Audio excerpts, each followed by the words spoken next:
en un tiempo difícil y en una fecha que acabamos de pasar y que forma parte de nuestro calendario nacional, fueron las Pascuas. En este caso quiero hacer el uso de la palabra en homenajes por primera vez y hacer un homenaje a una persona que cambió la historia de la humanidad, a un personaje histórico que algunos consideran por cuestiones religiosas, pero mi enfoque de hoy no es desde una índole religiosa o de creencia, sino un sujeto que cambió el mundo, transformó la historia en un antes y un después. Hoy mi homenaje es a Jesús, el que separó la historia en un antes de Cristo y en un después de Cristo, el que con sus enseñanzas influyó no solamente a los que creían en él como un líder religioso, sino que influyó también en innumerables aportes a toda la sociedad. Fue Jesús el principal defensor de las mujeres, el defensor de los niños, de los pobres, de los menesterosos, de los enfermos y de los pobres de espíritu también. Fue Jesús el que se preocupó por las mujeres, en un contexto donde las mujeres prácticamente no tenían derechos, donde ni siquiera se podía hablar con ellas. Fue Jesús el que se acercó a las prostitutas, fue Jesús el que se acercó a las mujeres con flujo de sangre discriminadas en esa época.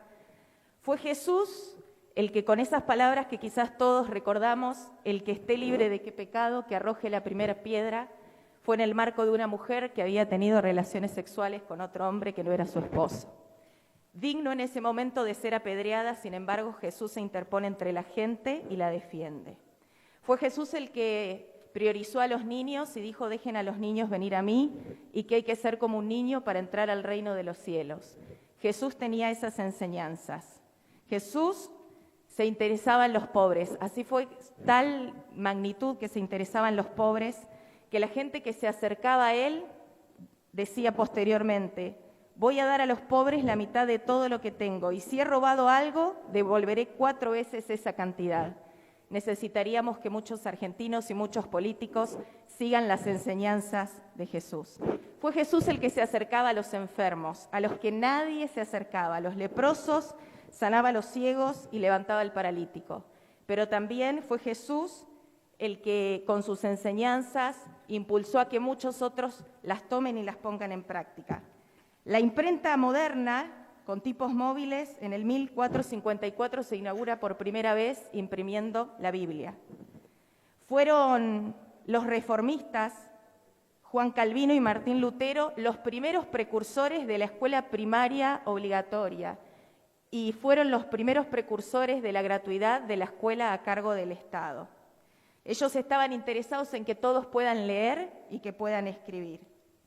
Fue Sarah Eccleston, otra cristiana, otra seguidora de las enseñanzas de Jesús, quien vino desde Estados Unidos, fue traída por Domingo Faustino Sarmiento, y fue esta mujer cristiana, evangélica, la que inauguró el primer jardín preescolar en la Argentina, en la Escuela Normal de Paraná, y la que fundó el primer instituto para la formación de maestras jardineras en 1884. Fue Martin Luther King quien, impulsado por las palabras de Jesús, defendió a los más segregados, los afroamericanos, liderando el primer boicot en contra del transporte público por la segregación a las personas de color. ¿Por qué lo hizo? Porque siguió las enseñanzas de Jesús. La Madre Teresa de Calcuta, una monja católica de origen albanés, que pasó 45 años de su vida, como dice ella, atendiendo a los pobres más pobres. Pero me gustaría decir algunos de acá: Abel y Patricia Vallejos, un médico neuquino que estuvo en Guerra de Malvinas, y una docente, quienes con sus hijitos de 2 y 5 años viajaron al África durante 15 años, Guinea-Bissau, Guinea Ecuatorial, sirviendo en esos lugares y atendiendo a los más necesitados por las enseñanzas de Jesús. Y termino con Jaime de Nevares, un precursor de los derechos humanos en la Patagonia. Defendió la justicia y los derechos constitucionales. No desconozco ni niego que en nombre de Jesús se han hecho atrocidades, pero fue eso, en nombre de Jesús. Fueron personas que no siguieron sus enseñanzas, sino que siguieron sus propios deseos. Y termino con sus palabras claves y centrales. Porque de tal manera amó Dios al mundo, que ha dado a su único Hijo Jesús, para que todo aquel que en Él crea no se pierda, mas tenga vida eterna. Mi homenaje y mi honra a Jesús.